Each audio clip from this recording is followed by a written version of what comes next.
lesson you'll never remember? Hi everybody, this is Catherine Holte, and in this video, I'm going to compare the Portal Plus and the 12-469 apps. By far the strangest case in all my experience. A while back, I saw a video made by Apollo Paranormal where he compared both of these apps. He really liked the Portal Plus, but he felt that the 12-469 was, quote, shit. Whip out your magic ball, Matty. Ickle, dickle, bickle, mickle. So, what I would like to do is explain to the paranormal community the differences between these two apps. My good people of Moronica, I am very happy to see this little gathering. I will show portions of Apollo's video and explain to you how you can check the audio source to make sure you are not receiving false positives. I have put a link to his channel and his video in the description below if you would like to watch it in its entirety. Let's begin with the Portal Plus app made by Matt Payne. It costs $1.99 for the app, and the Google Play Store has the following description.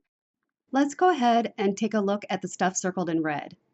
This app includes 4 reverse speech banks and has been developed with the permission of Steve Huff and includes features that work well with the Portal or Wonderbox or similar devices.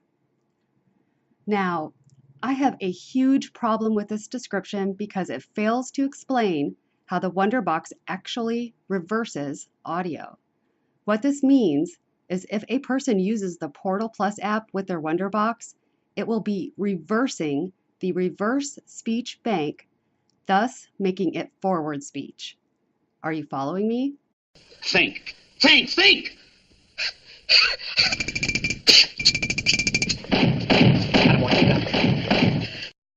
Steve Huff has used apps built this way specifically to fool others into thinking he is receiving crystal clear communication with spirit. The magic ball says you have not long to live. Oh, goody. Shh, shh, shh, shh, shh, shh, shh, shh. Woo, woo! Let's continue with the Google Play description. It says that it sweeps 5 live stations randomly selected from a list, and the sweep rate is 500 milliseconds to 3,000 milliseconds. What this means is that you may end up listening to an entire 3 seconds of a Shoutcast station broadcast. That is way too slow, and what ends up happening is that people create their own stories around these long broadcast fragments. It's not paranormal at all.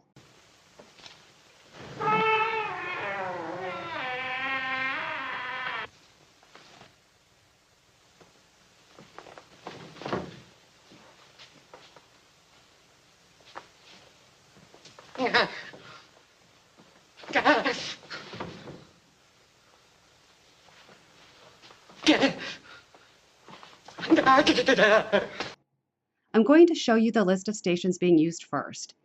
There's actually a list of 9, with one of those being a dead link. It's important to know the Shoutcast stations that are being used to make sure it isn't a contaminated audio source.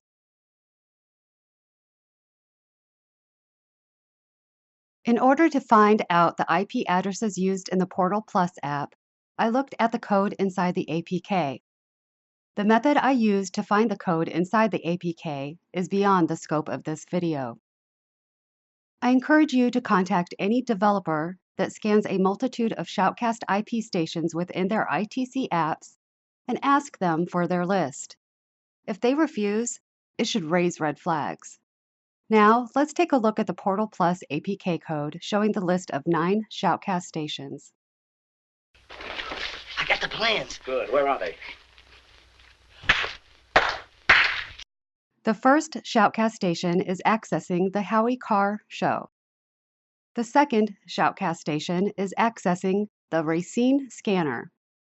I find usage of this questionable, as this stream will broadcast emergencies and possibly be contaminated.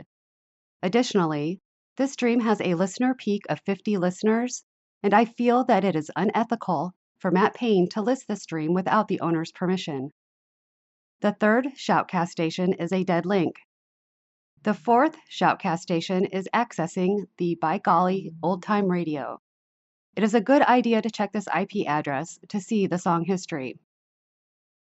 The fifth shoutcast station is accessing the very best of Art Bell. When looking at the song history on this station, you will see that it is severely contaminated with paranormal content. The thought of an ITC developer accessing this type of station is deceiving and encourages delusional story making, especially if the sweep rate is 3 seconds long. Sabotages! Column 5s! Spies! The sixth shoutcast station is accessing Roswell UFO radio.